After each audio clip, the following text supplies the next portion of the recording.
Welcome to Social Work 121's Chapter 11 lecture. In this lecture, we're talking about work and social work, which is not oftentimes a combination that you hear that much together, but it is a growing field, meaning that social workers are focusing more on work and they're actually in the workplace to begin with, oftentimes hired by employers or by unions, or I want to say more often by employers, because employers realize that it's good for productivity to have a social worker on staff to help their employees be more productive. So how does it apply to those of us that are maybe not going into social work in the workplace? Well, we are going to be working for 40 years, one way or another. Well, I guess maybe not one way or another. If you win the lottery, I guess you could quit.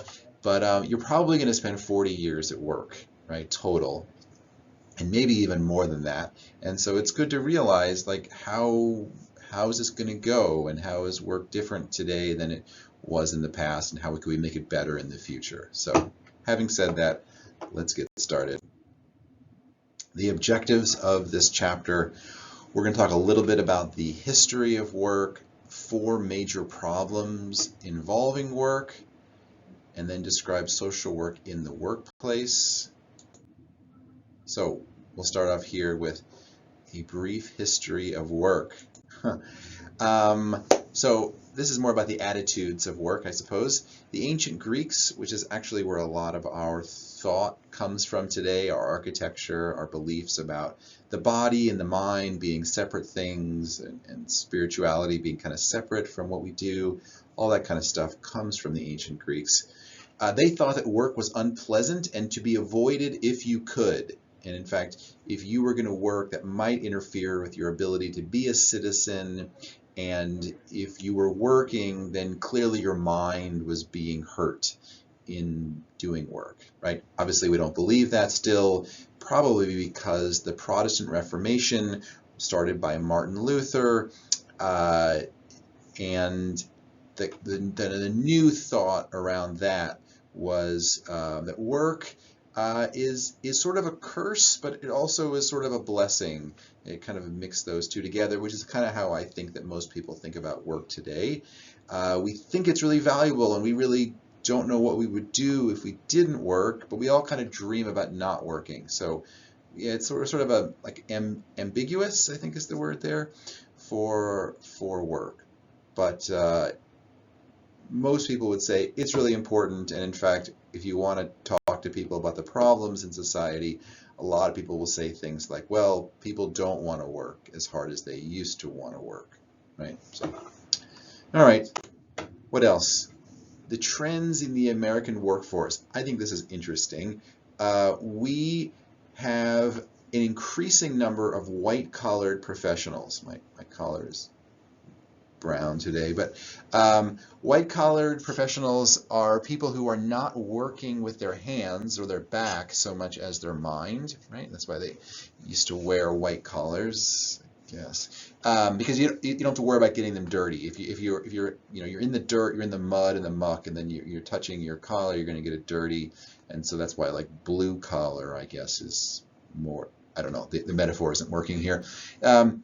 Why did we increase the number of white-collared workers? Well, because we're not doing agriculture as much as we used to. I mean, we are doing agriculture, but we don't need as many people to do agriculture as we used to. So that frees up all these people, and the fact that we have machines doing agriculture for us, we have that wealth that they produce for us, and so we're able to do other things with it that aren't as difficult. Really, in technology, I don't know, over the last hundreds, thousands of years, I guess, it seems like what it has done, it has taken away the hardest work, the hardest back-breaking work. It has not taken away the mentally stressing work, but AI is working on that. That may be coming here in a minute. And so as we've shifted from an agricultural society where we're doing back-breaking work to a modern industrial society, we are doing jobs that require thinking, like selling insurance and practicing medicine. Okay, what else? The emergence of an employee society. This was the first time I'd ever heard this said this way. An employee society is that we are now primarily, all of us are employees. We're working for somebody else. In the past, especially when we were agricultural, we were working for ourselves. We're not self-employed today. We're working for somebody else, and that shifted a lot of the power and control away from us and to our employer. So that's interesting. Specialization. We are no longer good in a lot of different things. Now we're hyper good in just like one or two things. We're a specialist. So we have an engineer, and we have a plumber, and we have an architect. And all of these come together around a table because they all have this area of specialization, and they can't necessarily do the entire project without the other people there. So the other change is an increase in women in the workforce, the paid workforce. We've always had some women in the paid workforce, but most women during most of their lives were mothers and housewives and or working on farms. But now I think over half of women are in the paid workforce. So that's changed a lot of things. The trends in American workforce, part 2. We emphasize today intrinsic rewards. We tell people things like, find what you love and you'll never have to work another day in your life. Meaning your job should be rewarding, and it should be fulfilling, and it should be like this spiritual experience.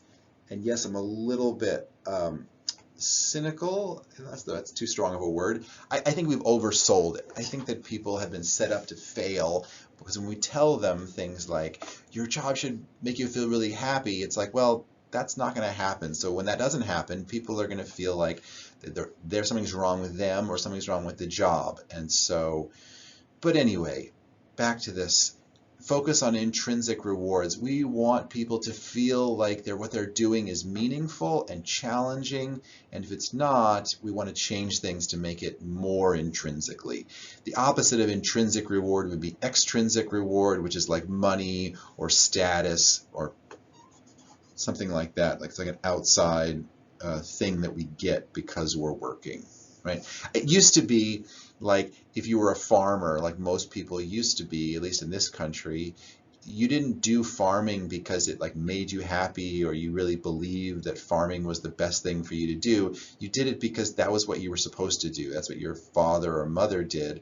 And so it wasn't so intrinsically rewarding. It was just, like you needed it to do that to pay the bills. So moving on, an emphasis on high technology. Much of what we do in our economy today is using computers, and that is, it's like we're all using computers in almost every job. It used to be, I mean, even in my lifetime, I remember like most people did not use computers. Doctors didn't use computers. Auto mechanics didn't use computers. Truck drivers didn't use computers. Now they all use computers for so much of what they do. The growth of low-paying jobs. Unfortunately, while we have had a growth in white-collar jobs, which tend to be high-paying jobs, we've also had a growth in low-paying jobs. These would be like fast food jobs. This would be like home healthcare work jobs. We've had an explosion in those, but unfortunately they don't pay very well.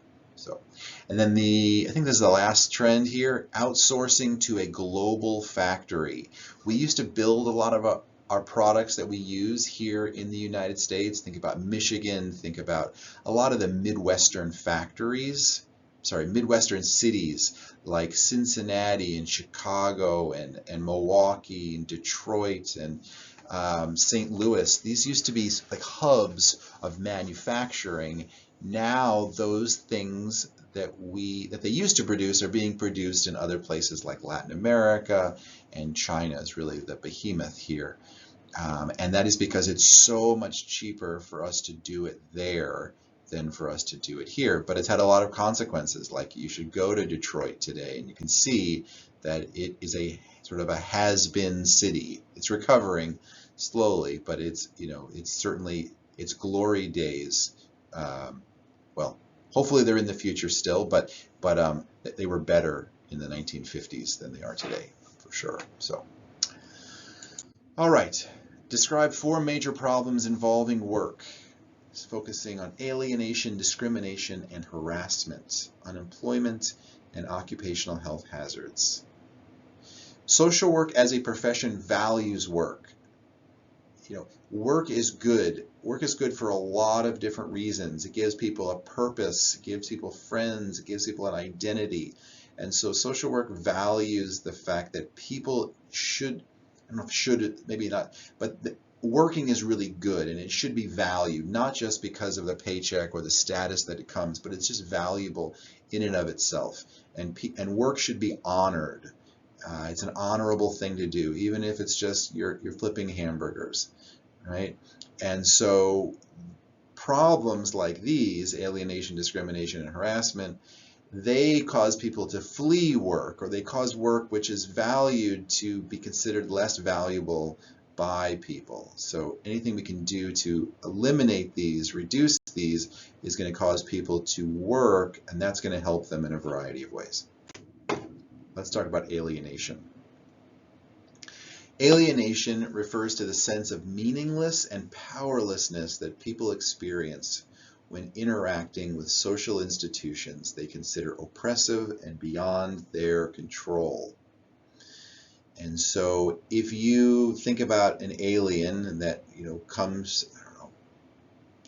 to the United States, from Mars, and they may feel like I don't have the ability to do something that I consider meaningful, because maybe the jobs here are different from those on Mars, and I don't feel like I can talk to the people who are in charge to make things change.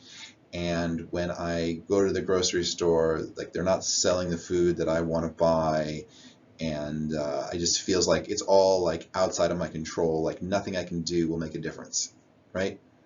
That's sort of the idea, that people are going to a job and they don't like it and they don't feel like they have the ability to change it, and they feel like nothing is working for them. It's all working for the system that they hate, right? Like schooling is training them to go work at a job they don't like, and the job is preventing them from having an enjoyable life, and their mortgage is preventing them from being able to leave their job. So they just sort of feel trapped. They feel alienated. Right? Sources of alienation. Because our job is so specific, specialization, we're only just doing this one thing over and over and over and over again, and that's not how we were made. Like, we were made to do a lot of different things. We interact with people, we kind of like focus on the changes, with weather, and just, like people grow up and things like that. And yet oftentimes our job is very stagnant. It's just the same thing over and over again. The fact that we can be easily replaced with somebody else who knows the exact same thing as us makes us feel the opposite of being unique and prized, right? Automation has the potential of stealing our job, or it's almost like we're working with a robot or for a robot.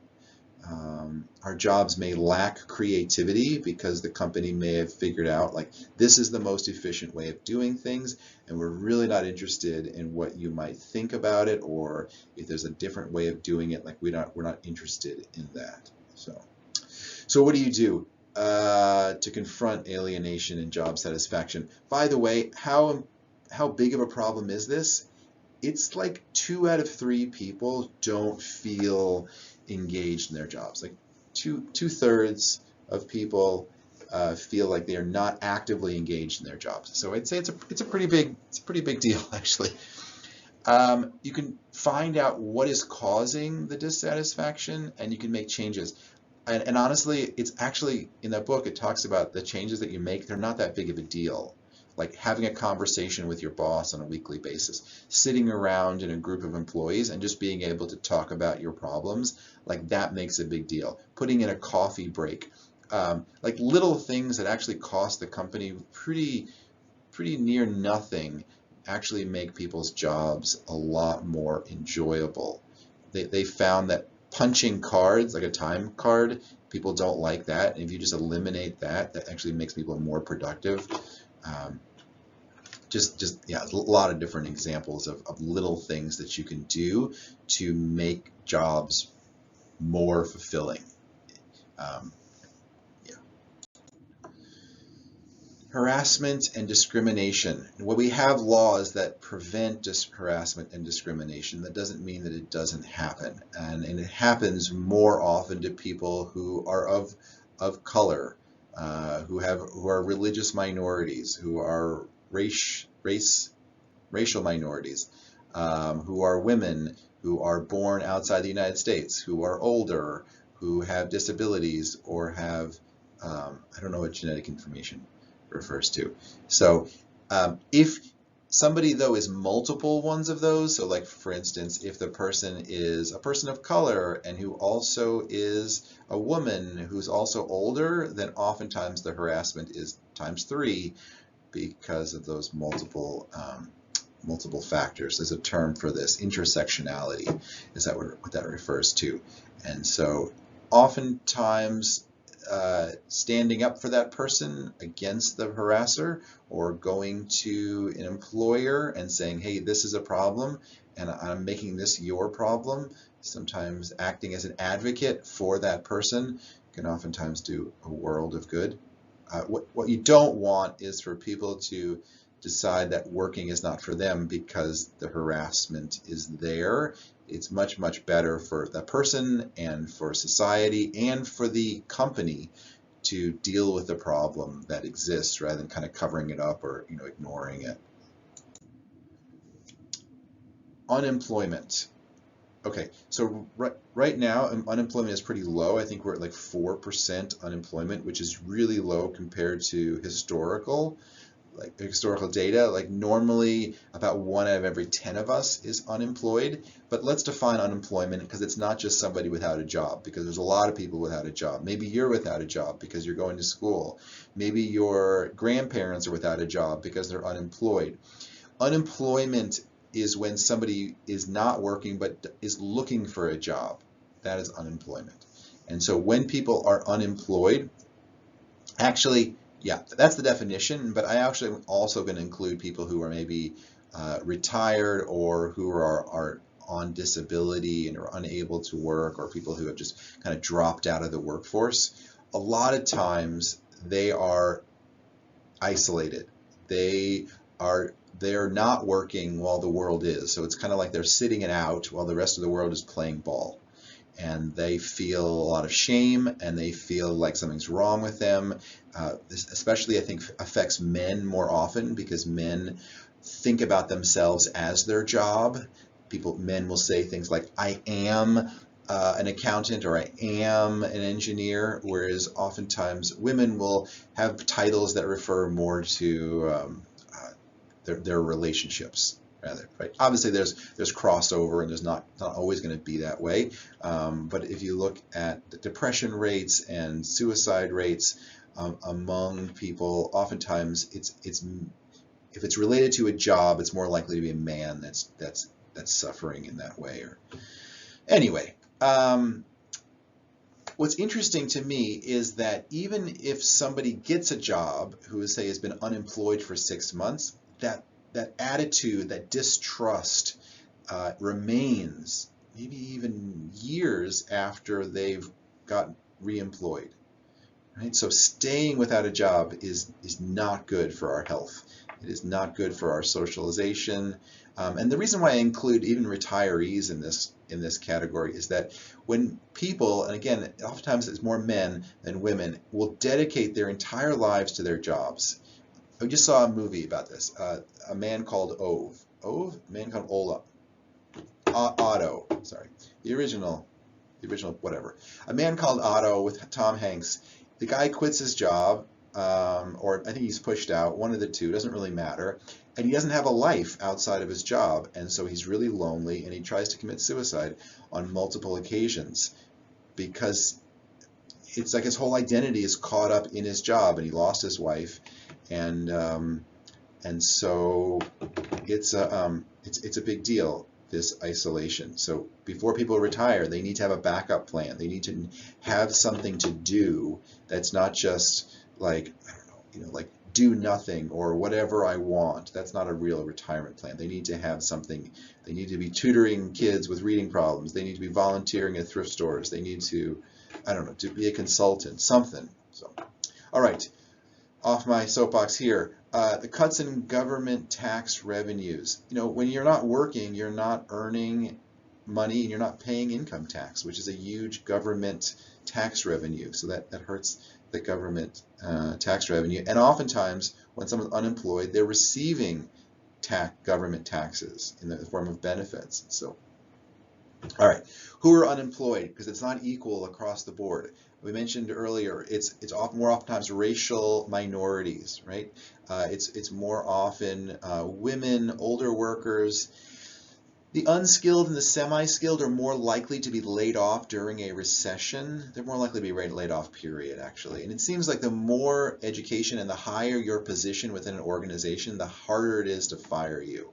People that are low on the totem pole, who are like a retail worker, they're oftentimes fired like without even without a blink of an eye. They show up late one day and they're just fired. Whereas somebody that's like an administrator at a big company, or like the boss's boss, it's like they have to have board meetings, they have to talk with lawyers, they have to have a lot of really big discussions in order before they can fire that person. So they oftentimes don't do it. So. And then the other thing is people diagnosed with a disability are oftentimes often much less likely to receive a job, even if the disability doesn't prevent them from doing the basic ideas of the job. Like in my job, it would be fairly easy with somebody with a mobility disability to do my job, because a lot of it I sit behind a computer or it's in front of students, but I don't move around that much. So, but still, it's hard for people with disabilities to receive jobs. So. Reasons for high unemployment rates. Again, we don't have that right now, but it doesn't mean it won't always be that way. And one of the reasons historically that we've had a higher unemployment rate, say in some cities, is we've outsourced those jobs. So if you go to the inner cities of Chicago or Milwaukee or St. Louis, you have high unemployment rates. That's because decades ago, the jobs were outsourced to other countries. So, another thing that I've realized in the last few years is that when we have low unemployment rates, you have higher inflation rates. And so when unemployment is higher, inflation is lower. And we as Americans have not liked inflation. Like we're much more comfortable with high unemployment than we are with high inflation. And it might be a trade-off. It might be one or the other.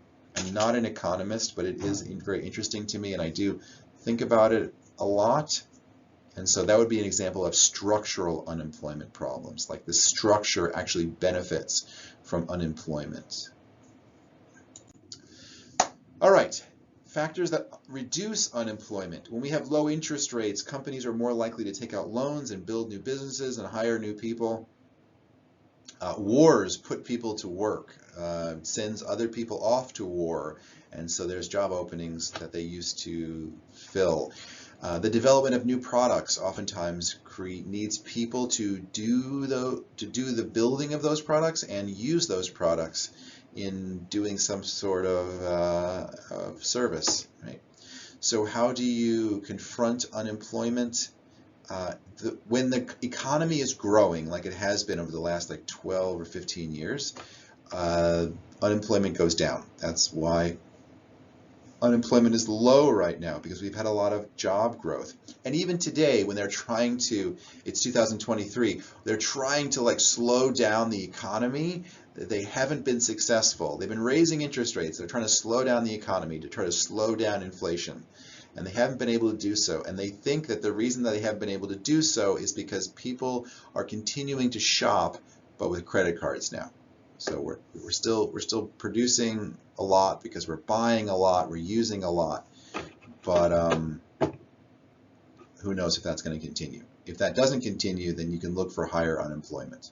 So, government subsidies to help people find jobs, keep jobs, create jobs. There are some people with disabilities, for instance, who are probably not going to be able, well, I should say this, some people with disabilities, they're not going to be able to work a job in the kind of like in the economy that you and I know, like the jobs at like fast food restaurants and retail stores and insurance agencies and doctors' offices.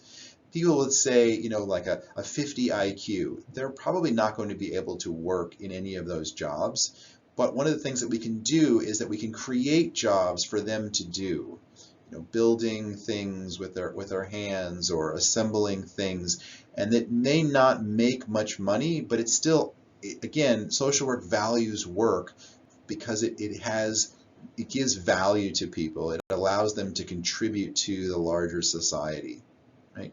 And so it may be that the government has to fund that job for them to do. So, all right, moving on. Occupational health hazards. On-the-job accidents and illnesses hurt and kill millions of people every year. We are much safer than we used to be. We have agencies like OSHA that try to make sure that people are safer, but that doesn't mean that there aren't still millions of workers that are harmed or even killed while on the job. So. And then the other thing here is job stress, which is probably a lot more common than work-related illnesses, as more and more of us do office jobs, and those are a lot safer than doing jobs, say, in construction or even farming. One of the main stresses of people's lives is job pressure. The boss is saying, I need that report by Friday. And you're like, I don't know how to do that report, but I'm too nervous to go talk to the boss because he's going to think that I'm an idiot. So he's not going to promote me. He may even fire me. And so people, they worry a lot about their job security, about whether they'll have enough money from their job, about the future of their job. Is their job going to get eaten up by this AI revolution that they say is coming? So that's one thing. The other thing is when people leave to have a child or adopt a child, it is oftentimes difficult, and I think it's probably why a lot of young people are reluctant to have children, because it's expensive to have a child. The child costs a lot of money. Giving birth costs a lot of money. And oftentimes employers don't pay people when they're not working. And the one rule that I know of that we have is the Family Medical Leave Act. It was passed in the 90s, and it says that if you work for a company with 50 or more people and you've been there for a year and you need to have a baby or adopt a child, we will force the company to hold on to your job, not fill it with somebody else for, I think it's 3 or 4 months, right? But that doesn't force them to pay you. And so a lot of times people are saying, I can't afford not to go to work, even though I just had this child, because I don't have the money to do that. So that's a stress. Describe social work in the workplace, which is an emerging field of social work practice. Yeah, this is something that I'm less familiar with. I don't know as many social workers who work for companies that don't do social work. And in fact, the social worker is working for the employees, not the people who are coming into the business. For instance, this is not a social worker who's working in a hospital. Hospitals aren't primary agencies for social workers, because hospitals are primarily medical facilities, and social workers are not usually medical professionals. But they do help the clients, the people who go into the hospital. But this would be the social worker who actually works maybe at like a P&G factory, working to help the employees of P&G. And maybe there's more of these in cities. So let's talk about the history of social work in the workplace. The welfare movement in American business started in the late 1800s, when there was a lot of immigrants coming from Eastern Europe, and the bosses weren't able to speak their languages, and they also were concerned about them forming unions, and so they tried to make the workplace more effective by bringing in, I forgot the term that the book used, it's like social welfare secretaries, I think. And it's actually things that we would associate today with human resources, like benefits packages and sick time, and helping people solve problems like retirement and how to care for their children while they're at work. So that's been around for, it's been around for over 100 years. This kind of movement of bringing social work type of things into workplaces. In the 1960s and 70s, they developed training programs to help people who were already employees to be able to promote them from within. Today, we probably think of social work in the workplace as EAPs, or employee assistance programs. Our book stresses that they are not the same thing, that EAP programs are a smaller section than a social work in the workplace, but nonetheless. Status of social workers in the workplace. The occupational social worker is an emerging area of social work practice. Apparently well paid as well, because if you think about it, if there's a company and it has 300 people who go to work there on an average day, if they can hire a social worker and they improve absenteeism by 1%, they probably paid for themselves right there. If they can improve absenteeism by 2%, now they're in the money. And if they can improve how long somebody stays on the job and make them more engaged in the company, this is great. This is what employers are looking for, right? You're trying to reduce absenteeism and tardyism and make people more productive. It may be that somebody who is in the marketing department is really unhappy being there, and they don't really know what's going on. And if they can spend, 3 or 4 hours with the social worker, they may realize that it's just that they don't like marketing. What they would really prefer to do is something in research and development. And so rather than losing that employee, or having that employee just stay in marketing and just sort of be halfway productive, they can move them somewhere else, because the social worker has given them a series of tests that are related to what they're good at and what they want to do. Can't think of what these tests are called, like career aptitude tests. That would be an example of something a social worker in the workplace would do. But not just career counseling and education, but also alcohol and substance abuse counseling. Now, this is where it gets a little bit tricky, because does somebody trust their social worker who's paid by the company to make some positive changes? Do they trust them to say, hey, I'm actually addicted to heroin? Because the social worker might go, oh, okay, I'll write that down, and then that goes into the person's file somewhere, and then their boss sees that, and next time we have an economic slowdown and they're looking to fire someone, they're like, oh, well, Jerry has had a history of substance abuse with heroin nonetheless, and so let's see if we can't find him, like a way of leaving this company. So people have genuine concerns about their privacy and whether they should really reveal stuff that might hurt them later on.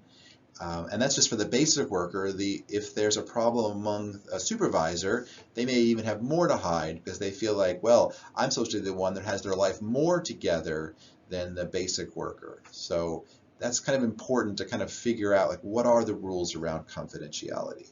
So not just substance abuse and alcohol treatment, but also emotional and mental health difficulties, of which we have become much more comfortable admitting and talking about. People in the past wouldn't talk about depression and how they themselves suffer from depression or anxiety like they will today. So I feel like we've been effective in destigmatizing.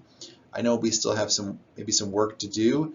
We do have some work to do, but we've made some progress here. People are much more likely to say that they are suffering from mental health problems than they were in the past. But not just for the individual, we also will bring in family issues, and again, talking about careers and education. Maybe this is more of a focus today because we have a labor shortage in America. We don't have enough people to fill the jobs. So businesses are thinking about ways that they can hang on to their current employees and ways of recruiting new ones. And so having employee assistance programs like this might be helpful. In fact, I just received an email last week, I think, from HR and saying, hey, we have these, I think it was emotional and mental health, but it might also have been alcohol and substance abuse. We have a program, and so if you're having problems, you get 8 free sessions with this, online counselor type organization. So credit counseling, when people have debt problems, they can turn to a social worker or someone else in the EAP, and that can help them by renegotiating their credit. Anything you can do to reduce the amount of stress that someone in debt is feeling is probably going to make them a better employee. So, and then finally, retirement planning, which is oftentimes very confusing for people. So having somebody who's trusted, who works at the company, who to say, hey, think about this, or here's the benefits and the cons of these retirement options would be a positive thing. So, alrighty, well, that is all I've got for this chapter. Thanks for watching.